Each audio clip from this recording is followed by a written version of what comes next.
So this place may be in really rough shape, but what's interesting is that despite all the decay, you can really see what this place was used for.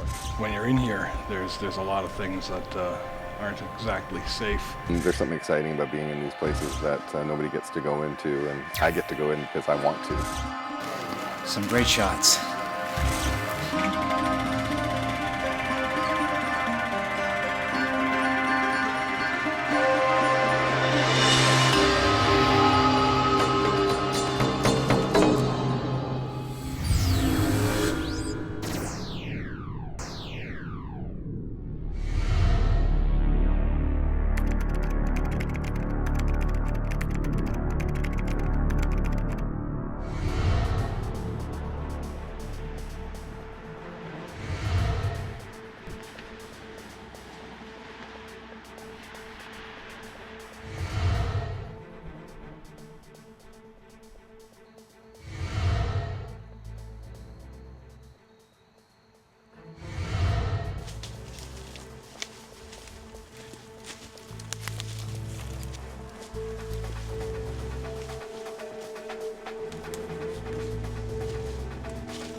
Doesn't look like it leads anywhere. It's keep going.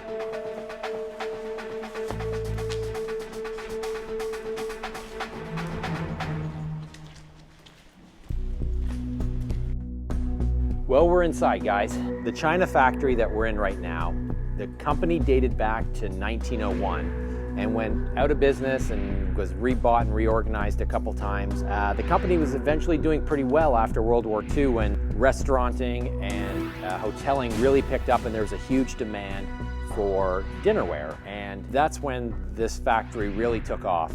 They added a number of lines, a number of firing kilns, and it did pretty well for a while until Chris Young left the company around the 1970s, and everything really started to fall apart then. We've got a couple things to keep in mind. There are all sorts of collapses here. Wooden floors upstairs are rotten out, and there's some activity around here. The rail yard is still in use, and the building at the far back is in use, so we're going to have to keep quiet in some places, but here we're definitely safe. As we'll see in a bit, there are a number of fires here when people were scrapping and stealing the metal. That burnt down a large section, midsection of the building, and the rest of it is just general neglect of forces in nature acting on a building. I heard about those fires. They're only a couple years ago. Yeah, it wasn't too long ago. Well, let's see what we can find.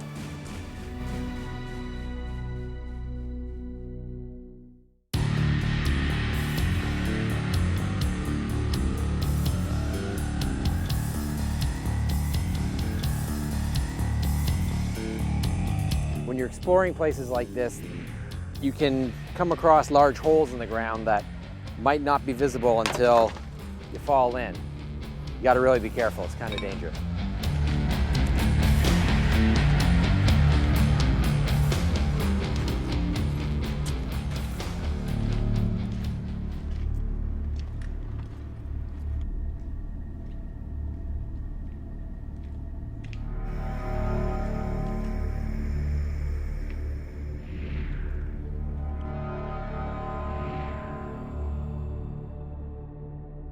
So this is the area where we need to keep the noise down, because just beyond that furnace over there, that's where another company uses this building for storage.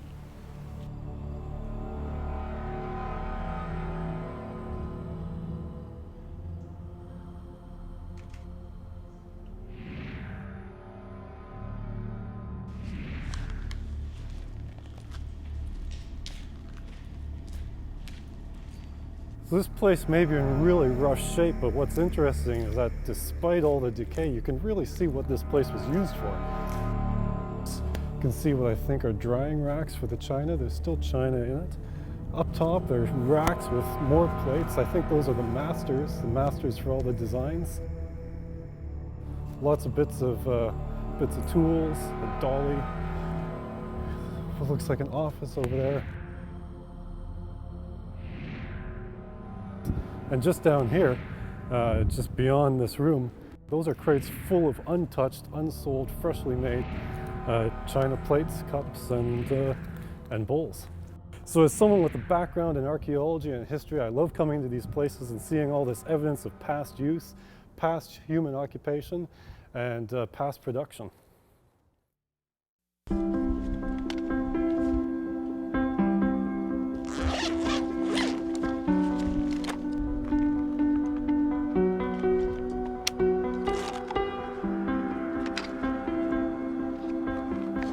I started shooting large format about 4 or 5 years ago, mostly because of the resolution, but I just love that it's very slow, it's very deliberate. Every choice in the photograph is something that I make. The exposure, the focal length, where the focus point is, there's no computers making a decision for me. I'm involved in every part of the process, and the results, I think, for me, are much more satisfying than I ever got when I was shooting digital.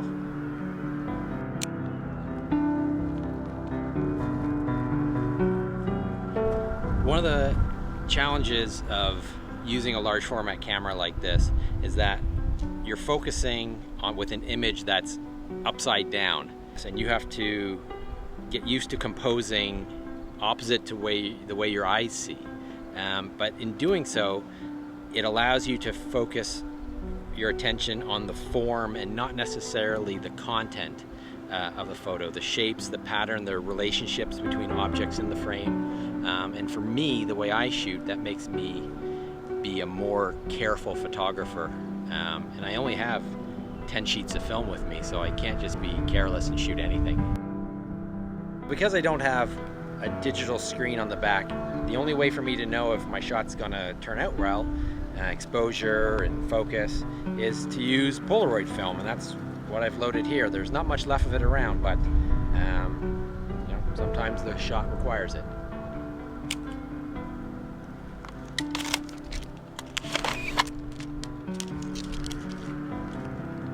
"30 seconds. We'll see if it worked or not." That turned out pretty much perfectly. I'm really happy with that. Now I can make a color print.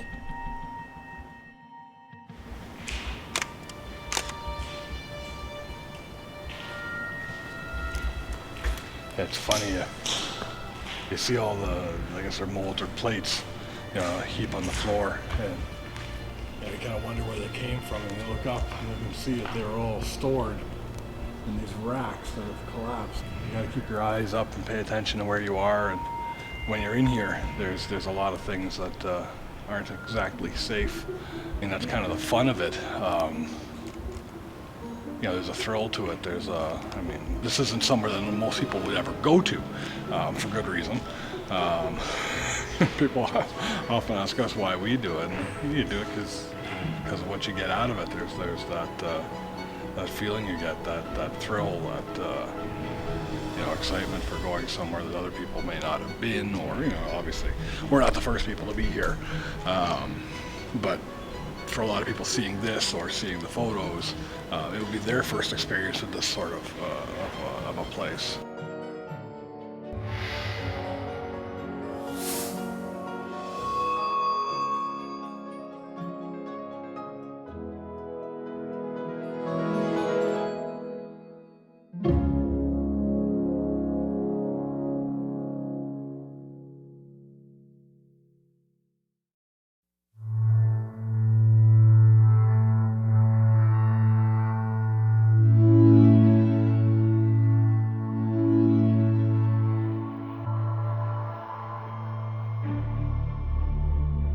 It looks like we've got a large pile of what I call banquet-style dining plates and cups and bowls, perhaps. Been here quite some time. Interesting to see a pile smashed in the middle there. I'm guessing they were smashed and maybe a new pile was stacked on top. But the light here is really cool because it's just fairly diffused, and it's almost headstone-like. You know, it creates its own sculpture in a way, the way these are just sitting here and for probably, what, 20 years or so. You know, this place is pretty cool. It's almost like a graveyard for gluttony. and you know, the American way, and I guess eventually they made too much. You know, the American dream of buying lots and going out and having fun, and you know, this place was built to help serve that, and then the dreams die and this place dies along with it. It seems like every place that we go to, it's a play on the fall of the American dream, and you know, everything that goes along with it, and then it just gets left behind and new things get built. And we're happy to pick up the pieces and get some photographs and see if we can bring some life back into the building and do our thing.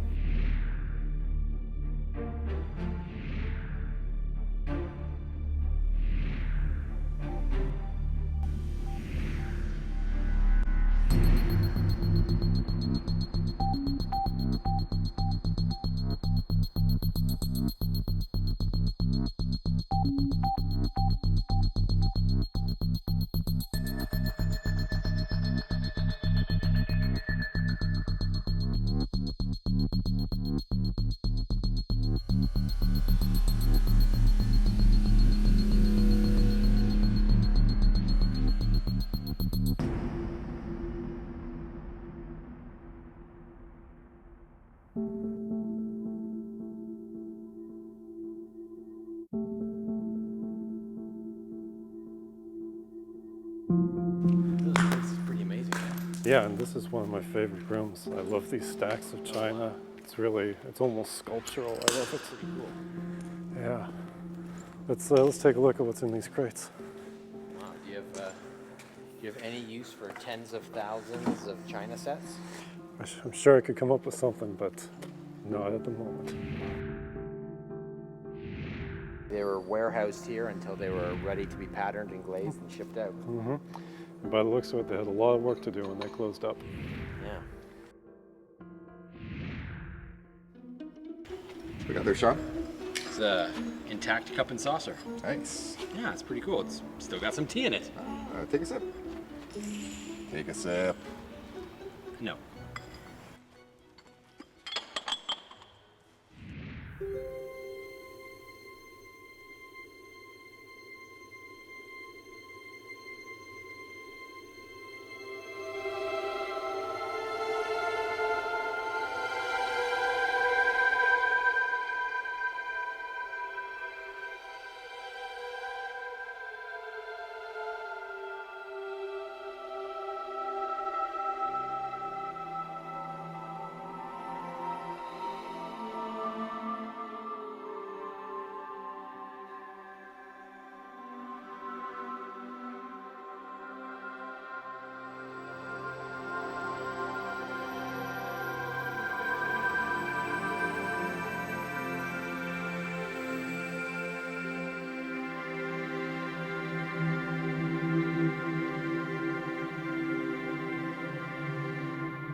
This room is where all the molds for the china were made, and you can see racks and racks and racks with thousands and thousands of molds on them.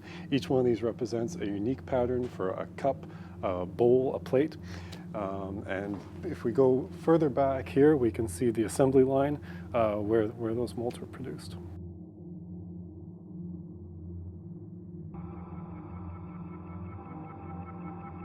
There's something exciting about being in these places that nobody gets to go into, and I get to go in because I want to. And you know, I'm a bit of a rule breaker, I guess. And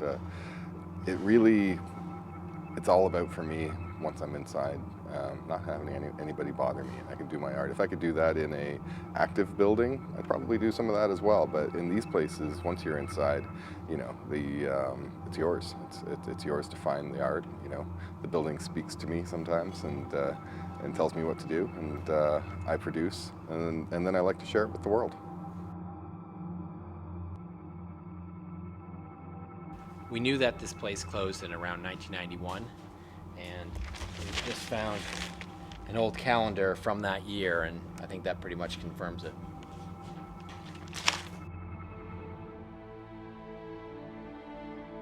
This portion of the building is all wood, and there are lots of leaks in the roof, and there's a lot of dry rot and wet rot in these floors. A lot of this has collapsed. We're really standing on the only stable part, so we need to be really careful up here.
really bizarre is that, you know, we're on the second floor of this place and we have trees up here. You know, you really can't stop Mother Nature.